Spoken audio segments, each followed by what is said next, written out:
Welcome back. Welcome to the long form version of the Crystal Corner featuring one of the stones that I am obsessed with for historical purposes, Lapis Lazuli. So I say historical purposes because this is a stone that was very heavily used by ancient Egyptians.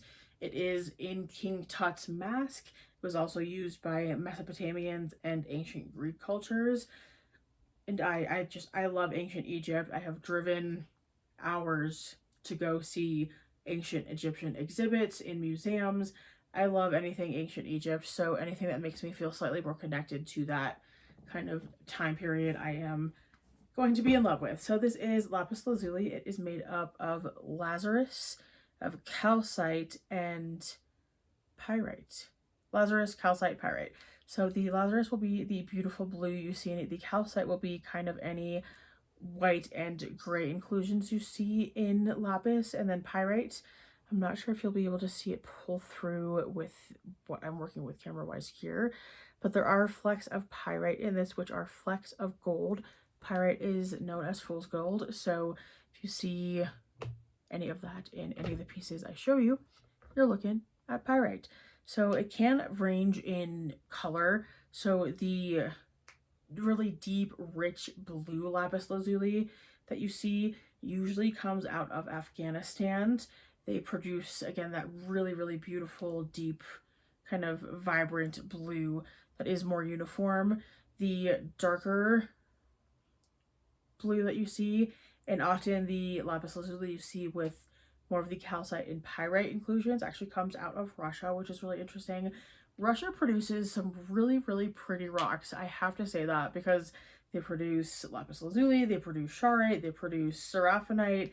There's obviously some other ones that come out of Russia, but they produce a few of my favorite rocks, which I don't know if that's problematic or not. Probably is a little bit, but they're beautiful stones. So this is kind of what you would most likely see coming out of Russia. I don't know exactly the origins of where this piece came from, but this is a really cool diamond piece of lapis, and you can see just the really, really deep, rich blue versus the more like electric blue.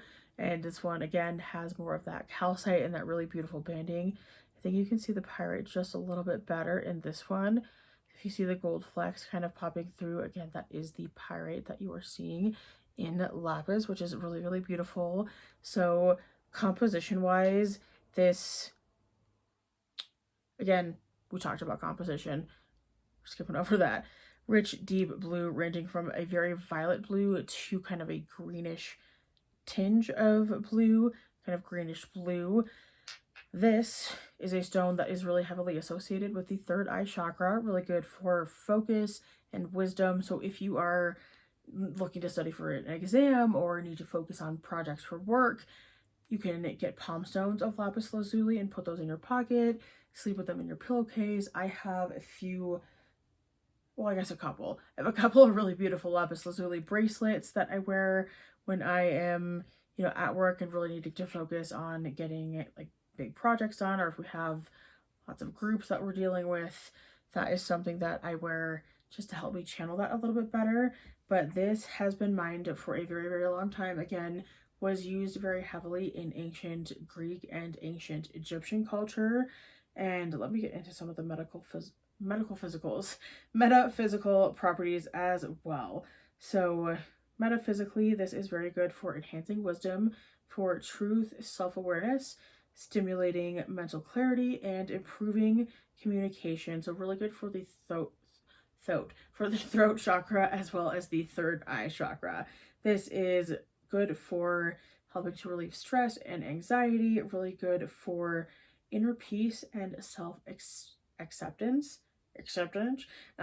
This is really good for activating higher minds, boosting intuition, and promoting spiritual growth.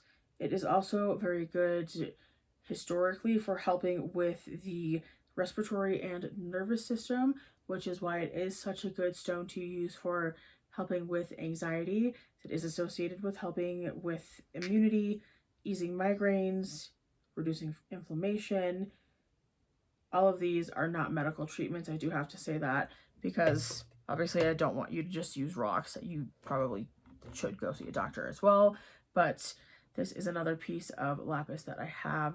You can really see this one has a good mix of kind of the deeper blue and calcite banding, and then that really beautiful kind of deeper rich blue on the back. You can really see the pyrite in this kind of right up front. I don't know if you can kind of see that peeking through, just kind of in this banding here, but you can get lapis lazuli in many different shapes and forms. There's something about lapis eggs that really get me, although I love my lapis diamond as well.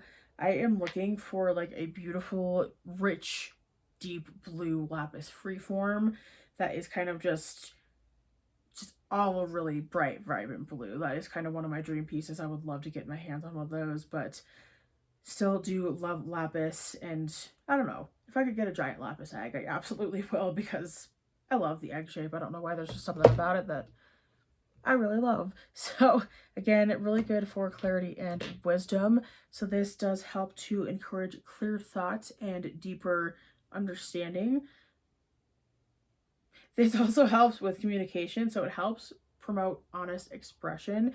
It does also really help with openness and effective communication, which is really nice. Again, especially if you are in a work setting, definitely can be something that helps you with communication. If you have like a palm stone of lapis in your pocket, this is really, really good for stress relief, can help with depression, fostering peace, self-acceptance, and we did already touch on anxiety as well. It can really help with self-awareness as well. It can heighten understanding of beliefs, values, and emotional balance.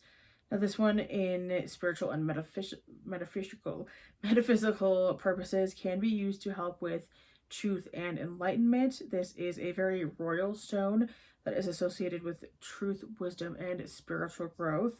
Again, royal, I think, back to ancient Egypt, to like King Tut, Cleopatra, very royal people that did use lapis lazuli in many different ways during their times.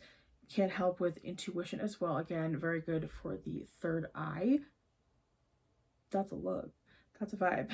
It can also help with manifestation as well. So it does help to amplify thoughts and the power of the spoken word, which can help you with manifestation as well.